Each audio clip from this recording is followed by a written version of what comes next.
او کما قال علیہ الصلوۃ والسلام، سامنا صبر و شجاعت سے کروں گا میں، سامنا صبر و شجاعت سے کروں گا میں، کھینچ کے مجھ تک جو کبھی تیغ جفا آئے گی، دل سے نکلے گی نہ مر کے بھی دین کی الفت، دل سے نکلے گی نہ مر کے بھی دین کی الفت، میری مٹی سے بھی خوشبوئیں وفا آئے گی۔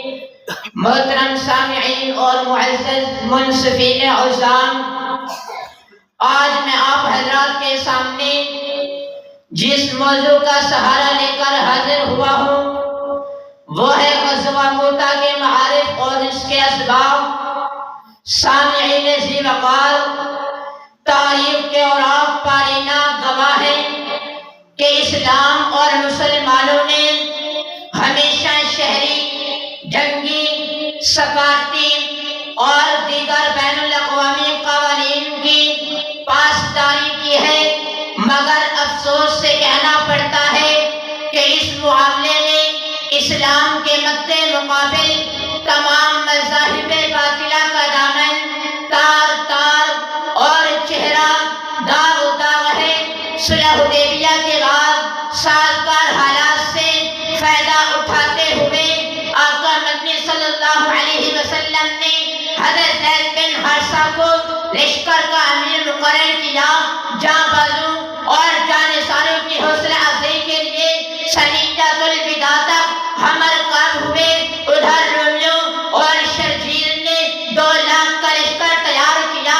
موتا کے میدان میں ایمانی اور شیطانی لشکر آمنے سامنے ہوئے۔ جنگ کا نکارہ بجا۔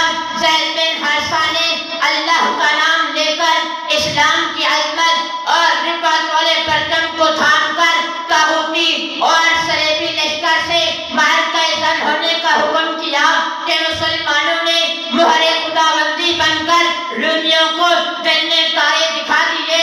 رومیوں نے بھی اپنے تیروں، تلواروں، نیزوں کا رخ آقا مدنی صلی اللہ علیہ وسلم کے منہ بولے بیٹے کی طرف کر دیا۔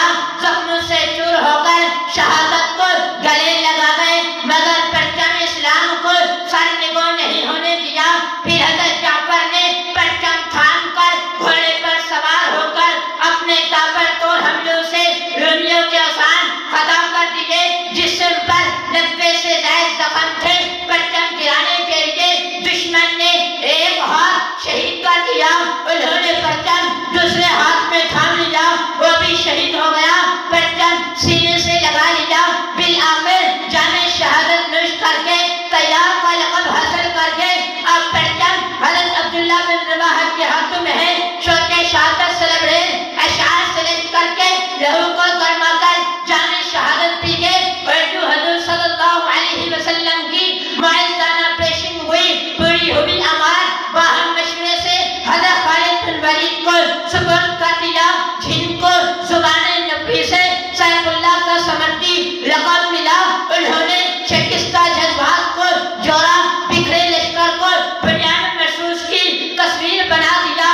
اگلے دن لشکر کے حصوں کو اولاً بدل دیا، اس سے کفار بخلا گئے کہ مسلمانوں نے بھی جرأت اور بہادری کے اندر تاریخ رقم کر دی۔ خود حضرت خالد کے ہاتھوں سے 9 تلواریں ٹوٹ گئی، رومی گاجر مولی کی طرح کاٹ دیے گئے۔ 20,000 لاشیں چھوڑ کر راہ فرار اختیار کر گئے۔ چند ہزار کے ہاتھوں سے اس شرمناک شکست نے سپر پاور کے رعب و دبدبہ کو خاک میں ملا دیا۔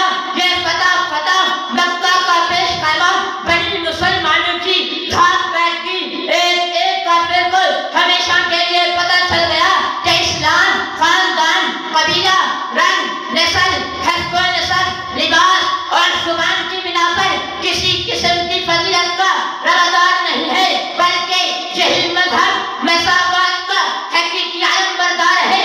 اسی لیے علامہ اقبال کہتے ہیں، بندہ و صاحب محتاج و غنی ایک ہوئے، بندہ و صاحب محتاج و غنی ایک ہوئے، تیری سرکار میں پہنچے تو سبھی ایک ہوئے، وما علینا الا البلاغ المبین۔